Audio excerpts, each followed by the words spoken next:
reduzia a jurisprudência uniforme dos tribunais, não caberia recurso para o Tribunal Superior do Trabalho. E isto não prosperou, não agilizou e terminou sendo julgado inconstitucional pelo próprio Supremo Tribunal Federal depois da Constituição de 46. Talvez suceda a mesma coisa agora com o problema da transcendência no Tribunal Superior do Trabalho. O senhor também já escreveu sobre a crise na Justiça do Trabalho e a codificação do processo. A reforma do processo do trabalho certamente é muito mais lenta do que o processo civil. Como é que o senhor acredita que a gente pode realmente efetivar essa mudança, essa reforma processual? A encontrar muita dificuldade, porque a reforma teria, para ser reforma, teria primeiro de ser corajosa, profunda, teria de importar numa modificação, e nós sabemos que toda modificação encontra muita resistência. Começaria pela própria cabeça do juiz. Era preciso que os juízes, os julgadores, tivessem abertos, sensíveis às mudanças. E isso, em geral, não ocorre, porque o conservadorismo impede que eles abram as mentes, tornem-se receptivos às mudanças. Então resistem. E mesmo quando efetuadas as mudanças, eles procuram interpretar de acordo com o que anteriormente pensavam sobre a legislação modificada. No Congresso, a resistência seria realmente igual ou maior, pelas mesmas razões, pelo conservadorismo. Não há interesse concreto, se não mesmo aparente, de mudar para agilizar. Porque o que é que representam os congressistas? Os poderes econômicos. Eles são ali delegados daqueles que o elegem, e quem os elege, na realidade, não é o trabalhador que vai votar, mas o poder econômico introjetado ou então exercido diretamente. Portanto, a agilização não interessaria à classe dominante, aos donos dos instrumentos de produção, porque a justiça do trabalho, continuando lerda, demorada, manteria os privilégios, os proveitos, o lucro do empregador, que recomenda ao empregado que vá postular seus direitos na justiça, ou então aquele que prefere não pagar para se aproveitar da lentidão da justiça e com aplicar a indenização, os direitos devidos ao empregado e pagá-los, afinal, depois de 5, 6, 10 anos, com aplicação, com juros, com rendimentos das verbas devidas ao empregado. Como o senhor interpreta a aplicação subsidiária do processo civil ao processo do trabalho?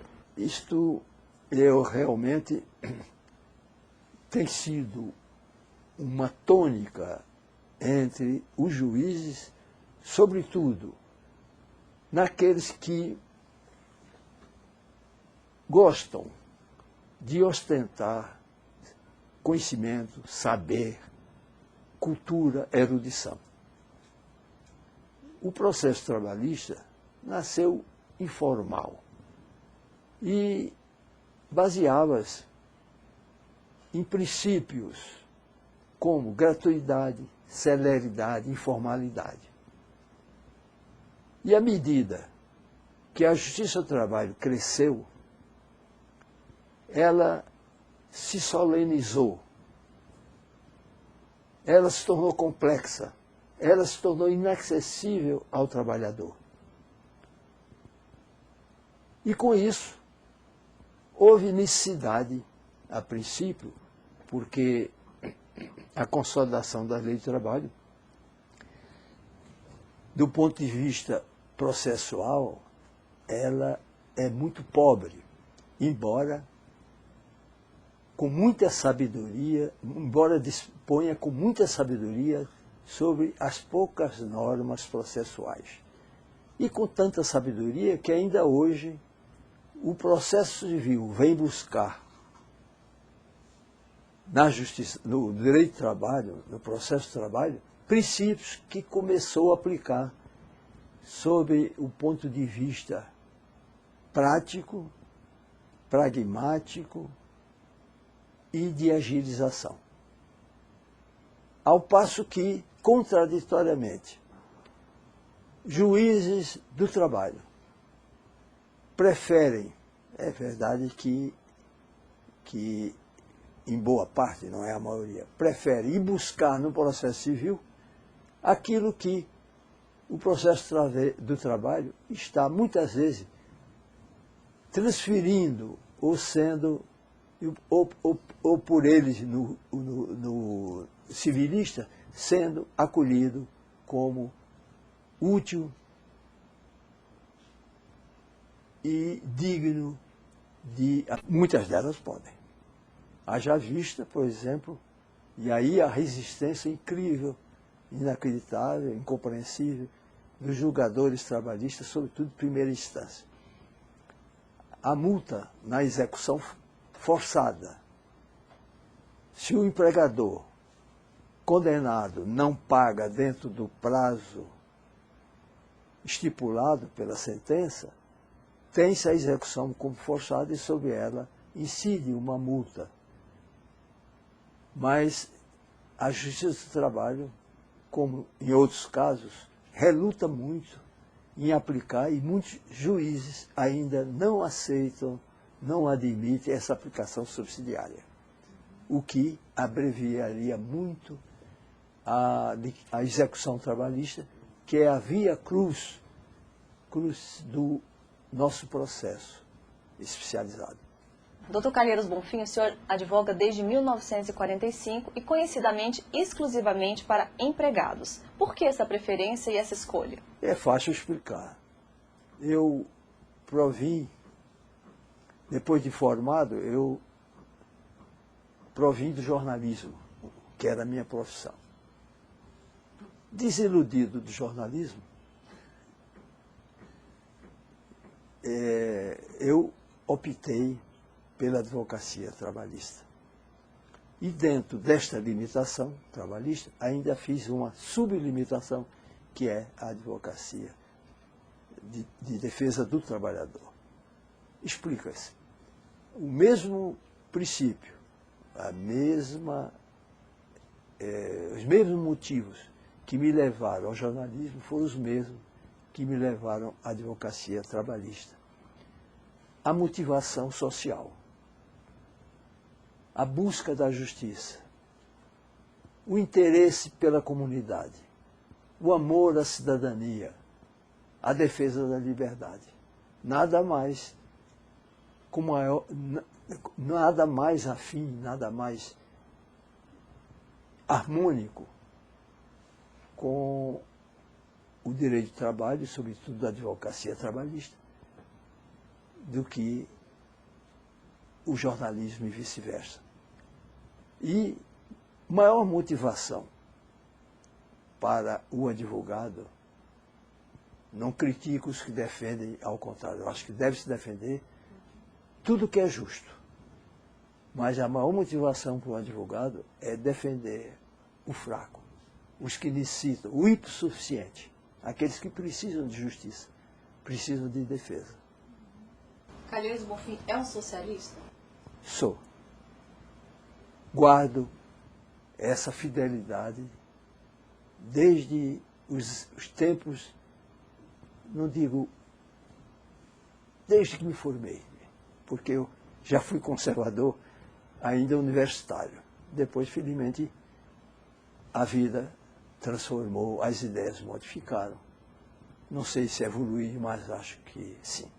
Qual a opinião do senhor sobre o não pagamento dos honorários advocatícios na Justiça do Trabalho? Não compreendo realmente como a advocacia trabalhista, exatamente ela, faça essa discriminação.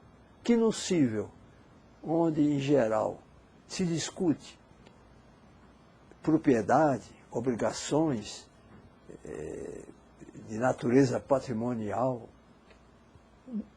haja, é implícita os honorários na sucumbência, justamente na justiça do trabalho, onde mais precisa o trabalhador de amparo, de reparação integral, de incentivo para postular, de facilitar o acesso ao judiciário, faça-se essa restrição, que espero que não tarde muito seja removida.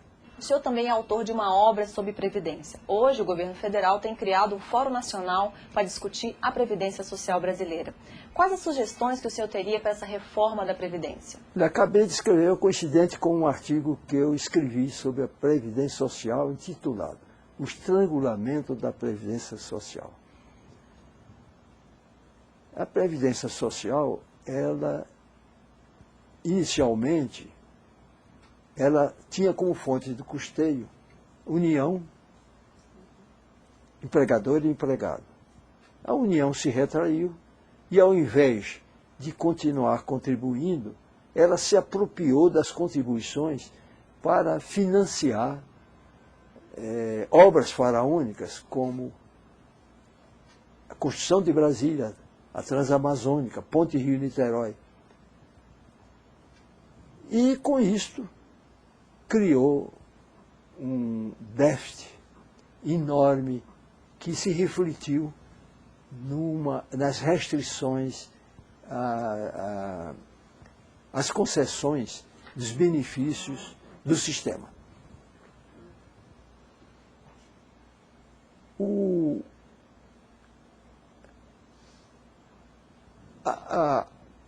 A Constituição de 88 ampliou enormemente, transformando ou fazendo da Previdência digamos, segurança social, o que é muito mais amplo do que a Previdência.